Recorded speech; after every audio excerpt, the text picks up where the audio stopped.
Kia ora, it's Kathryn here from Help. It can be really helpful in ending sexual violence if people know more about it, but not everyone wants to know right now. So this is for you, just if you're interested.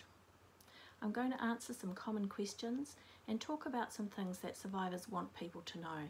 If you have a specific question, please email me k.mcphillips@helpauckland.org.nz. Any talk of sexual abuse can be painful for people who've been impacted by it, so if that's you and today isn't a good day, then please just watch this another day. So today's question, what is grooming? This is a critical thing to understand as it is very common in sexual violence and tends to confuse victims and their families, often leading them to blame themselves. So what does grooming do? Well, it helps the person to get access to a victim.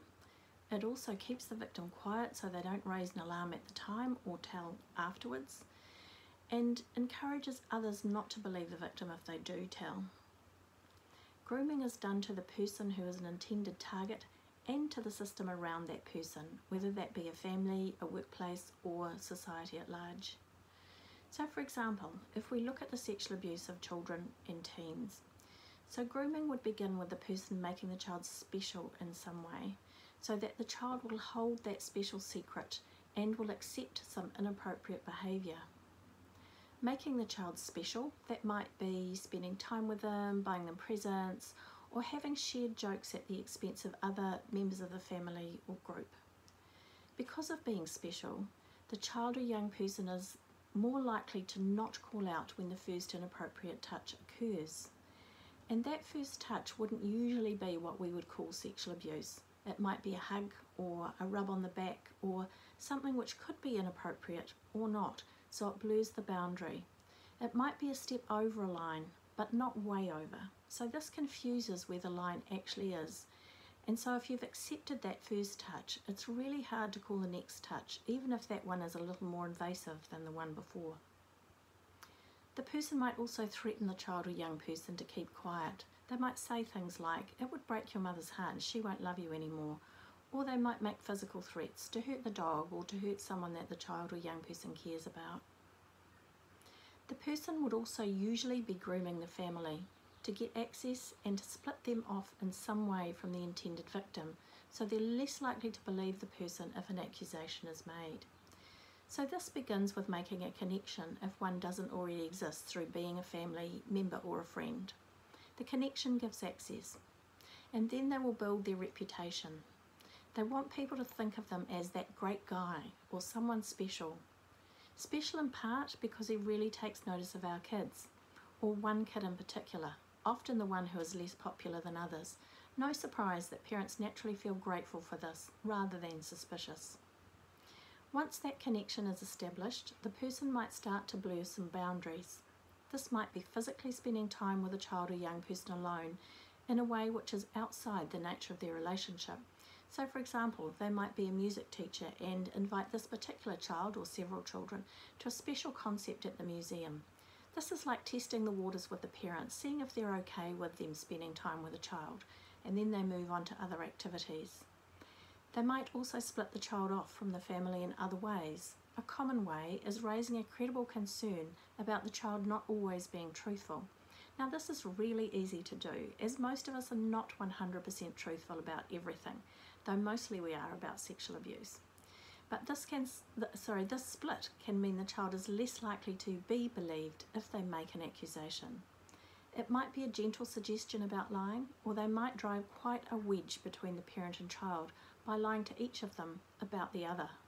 This is more able to happen if the person is very close to the family, maybe living with them in a step-parent or similar role.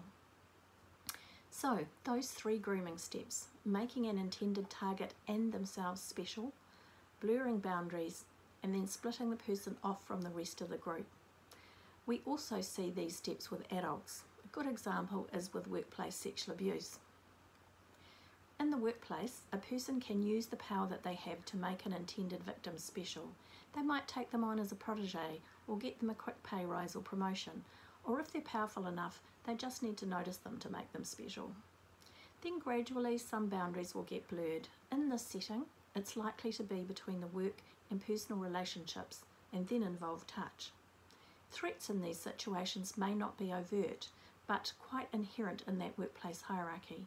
So somebody with more power can take another person's job away or destroy their professional reputation. Grooming the system in the workplace can also follow a similar pattern. The person might try to enhance their reputation to be seen as that great guy or great boss, though actually in the workplace, if they already have sufficient power or influence, they may not need to do this. Blurring the boundaries. So this might be getting the wider staff used to them making a few jokes which are considered risque, or touching everyone a lot. Basically, it's desensitising enough people in the workplace to this blur of boundaries that any accusations of behaviour being over the line would just be considered as more of this. And then splitting. The person might quietly raise some issues about an intended victim to undermine their credibility, or they might treat them as so special, so different from the others, that jealousy or perceptions of unfairness mean there is no support for the victim when they reach out for help. So with this knowledge about grooming, what can you do to make a difference? Well, it's helpful to remember those 3 steps. The first step, making people special, both an intended target and themselves. The second step is blurring boundaries, in relationship and with touch. And the third step, splitting a person off from support, emotionally or physically, or both. It's also good to remember that this grooming can be done with individuals, families, or other groups. So what you can do, if you see it, disrupt it. Do things like check with the potential target if they're comfortable in the relationship, or if anything inappropriate has occurred. Even if it has, they might not feel able to tell you at this point. So let them know that if they do start to feel uncomfortable or something does happen, they can talk to you. Call out the blurring of boundaries. Name any inappropriate touch you see or feel. Avoid being split. Be suspicious if someone is trying to undermine someone else's credibility. You can make a difference. Thanks for listening. Ngā mihi.